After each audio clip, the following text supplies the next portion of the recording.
எல்லாரும் எப்படிங்க? Welcome to Story and Soul channel. TET P ப்ரிப்ரேஷன் போயிட்டுருக்குன்னு நினைக்கிறேன். அக்டோபர் மாதம் பிஓ நோட்டிஃபிகேஷன் வருது. எல்லோரும் அலர்ட்டாக இருங்க. எல்லாருமே வந்து படிச்சிட்டிங்களா, எப்படி படிச்சிருக்கீங்கிறது கமெண்ட்டில் சொல்லுங்கள். ஃப்ரெண்ட்ஸ் கூட ஷேர் பண்ணி லைக் பண்ணிக்கோங்க. இப்போ வந்து தென்னிந்திய அரசுகள் பாடம் தான் நான் படிச்சுக்கிட்டு இருக்கேன். 6th term 1 term 2 revision already term 3 வரைக்கும் முடிச்சிட்டேன். இப்போ நான் பாருங்கள் ஆமாம் வேகத்தில் போகிறேன். என்ன மாதிரி ஸ்பீடாக யாருமே படிக்க மாட்டாங்கன்னு நினைக்கிறேன். அந்த அளவுக்கு படிச்சுட்ருக்கேன். சரி, தென்னிந்திய அரசுகள் பாடத்தை என்னெல்லாம் கொடுத்துருக்கான், அது எப்படி கதை மாதிரி படிக்கணும், ஏன்னா புரியாமல் நிறைய விஷயங்கள் இருக்கும். இதில் நிறைய 1-2ன்னா பரவாயில்ல, back side and book back already நம்ம படிச்சுருவோம். இருந்தாலும் இதில் ஒரு பாடமே பார்த்திங்கன்னா எத்தனை பாடம் இருக்குது, எத்தனை பேஜ் இருக்குதா, 10 பேஜாவது இருக்குது ஹிஸ்ட்ரியில். அது வந்து கதை மாதிரி நம்ம படிப்போம். இப்போது இந்த பாடத்தில் ஒரு மௌரிய பேரரசுகளோட வீழ்ச்சி, அப்புறம் எழுச்சி பெற்ற தென்னிந்திய அரசுகளை பற்றி நம்ம அதுக்கப்புறம் பல்லவர், சாளுக்கியர், ராஷ்டிரகூடர் ஆகிய அரச வம்சங்கள் அவங்க ஆண்ட பகுதிகளை பற்றி நம்ம பார்ப்போம். சமூகம், பண்பாட்டு, கலை, இலக்கியம், கட்டடக்கலை ஆகியவற்றுக்கு அவர்கள் அளித்த பங்களிப்பு என்ன, அப்புறம் மாமல்லபுரம் கடற்கரை கோவில், அப்புறம் குகை கோவில்கள், அஜந்தா, எல்லோரா நினைவு சின்னங்கள் இருக்குது, எலிபண்டா குகை கோயில்கள் ஆகிட்டு கலை, கட்டடக்கலை சிறப்புகளை பற்றி இந்த பாடத்தில் இருக்குது.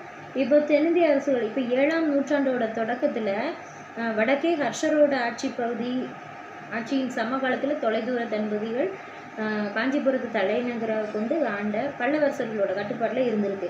இப்போ அவர்களோட ஆட்சி பகுதி வந்து சோழ பாண்டிய அரசுகளின் பகுதிகளையும் உள்ளடக்கிதான் இருந்திருக்கு. இப்போ சோழர்களும் பாண்டியர்களும் அங்கிருந்து தங்கள் ஆற்று சமவெளி பகுதியில் ஆட்சி செய்யக்கூடிய அரச வம்சங்களாக உருவாகிட்டு இருந்தாங்க. இப்போ மத்திய மற்றும் கிழக்கு தக்காணத்தின் பெரும் பகுதி வந்து வாதாமி சாளுக்கியர்கள் கீழ் இருந்தன. இப்போ சாளுக்கியர்களுக்கு பின்னர் யார் வந்திருக்காங்க? ராஷ்டிரகூடர்கள். அவங்க என்ன ராஷ்டிரகூடர்களை புறந்தள்ளிட்டு அவங்க வந்திருக்காங்க. இப்போ பிராந்திய அதிகார மையங்களோட தோற்றம் தான் இடைக்கால இந்தியாவோட பண்பம்சமாக இருந்திருக்கு. இப்போ இந்தியாவின் பெரும்பான்மை பகுதிகளை அடக்கி ஆளக்கூடிய ஒரு மௌரியர் அல்லது குப்தர்களை மாதிரி தனி பேரரசு சக்தி வந்து எதுவுமே இல்லை.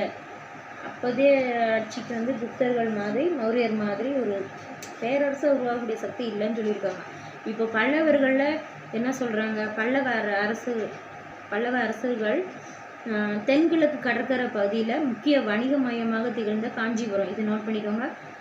அதன் வளம் தெரிந்த வேளாண் பகுதிகளையும் ஆண்டிருக்காங்க. சீன ரோமாபுரி வணிகர்கள் வந்து காஞ்சிபுரத்தை நன்கு தெரிஞ்சு வச்சுருக்காங்க. இப்போ வளங்கொழித்த வணிக மையமான காஞ்சிபுரத்திலிருந்து பிற்கால பல்லவர்கள் தங்கள் அரசாட்சி 7ஆம் 8ஆம் நூற்றாண்டுகளில் விரிவடைய செய்திருக்காங்க.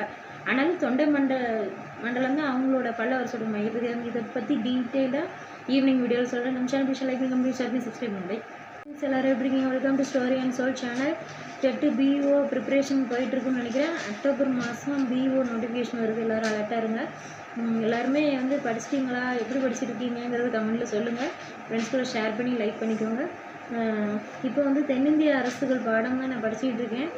6th term 1 term 2 revision already term 3 வரைக்கும் முடிச்சிட்டேன். இப்போ நான் பாருங்கள் ஆமாம் வேகத்தில் போகிறேன். என்ன மாதிரி ஸ்பீடாக யாருமே படிக்க மாட்டாங்கன்னு நினைக்கிறேன். அந்த அளவுக்கு படிச்சுட்ருக்கேன். சரி, தென்னிந்திய அரசுகள் பாடத்தை என்னெல்லாம் கொடுத்துருக்கான், அது எப்படி கதை மாதிரி படிக்கணும், ஏன்னா புரியாமல் நிறைய விஷயங்கள் இருக்கும். இதில் நிறைய 1-2ன்னா பரவாயில்ல, back side and book back already நம்ம படிச்சுருவோம். இருந்தாலும் இதில் ஒரு பாடமே பார்த்திங்கன்னா எத்தனை பாடம் இருக்குது, எத்தனை பேஜ் இருக்குதா, 10 பேஜாவது இருக்குது ஹிஸ்ட்ரியில். அது வந்து கதை மாதிரி நம்ம படிப்போம். இப்போது இந்த பாடத்தில் ஒரு மௌரிய பேரரசுகளோட வீழ்ச்சி, அப்புறம் எழுச்சி பெற்ற தென்னிந்திய அரசுகளை பற்றி நம்ம அதுக்கப்புறம் பல்லவர், சாளுக்கியர், ராஷ்டிரகூடர் ஆகிய அரச வம்சங்கள் அவங்க ஆண்ட பகுதிகளை பற்றி நம்ம பார்ப்போம். சமூகம், பண்பாட்டு, கலை, இலக்கியம், கட்டடக்கலை ஆகியவற்றுக்கு அவர்கள் அளித்த பங்களிப்பு என்ன, அப்புறம் மாமல்லபுரம் கடற்கரை கோவில், அப்புறம் குகை கோவில்கள், அஜந்தா, எல்லோரா நினைவு சின்னங்கள் இருக்குது, எலிபண்டா குகை கோயில்கள் ஆகிட்டு கலை, கட்டடக்கலை சிறப்புகளை பற்றி இந்த பாடத்தில் இருக்குது. இப்போ தென்னிந்திய அரசுகள் இப்போ 7ஆம் நூற்றாண்டோட தொடக்கத்தில் வடக்கே ஹர்ஷரோட ஆட்சியின் சமகாலத்தில் தொலைதூர தென்பகுதிகள் காஞ்சிபுரத்து தலைநகராக கொண்டு ஆண்ட பல்லவரசர்களோட கட்டுப்பாட்டில் இருந்திருக்கு. இப்போ அவர்களோட ஆட்சி பகுதி வந்து சோழ பாண்டிய அரசுகளின் பகுதிகளையும் உள்ளடக்கிதான் இருந்திருக்கு.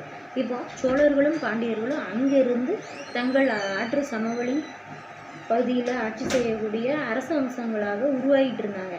இப்போ மத்திய மற்றும் கிழக்கு தக்காணத்தின் பெரும் பகுதி வந்து வாதாமி சாளுக்கியர்கள் கீழ் இருந்தன. இப்போ சாளுக்கியர்களுக்கு பின்னர் யார் வந்திருக்காங்க? ராஷ்டிரகூடர்கள்.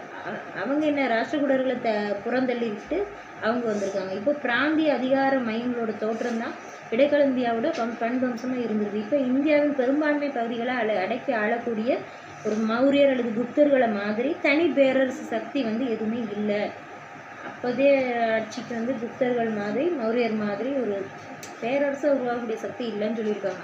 இப்போ பல்லவர்களில் என்ன சொல்கிறாங்க? பல்லவ அரசர்கள் தென்கிழக்கு கடற்கரை பகுதியில் முக்கிய வணிக மையமாக திகழ்ந்த காஞ்சிபுரம், இது நோட் பண்ணிக்கோங்க.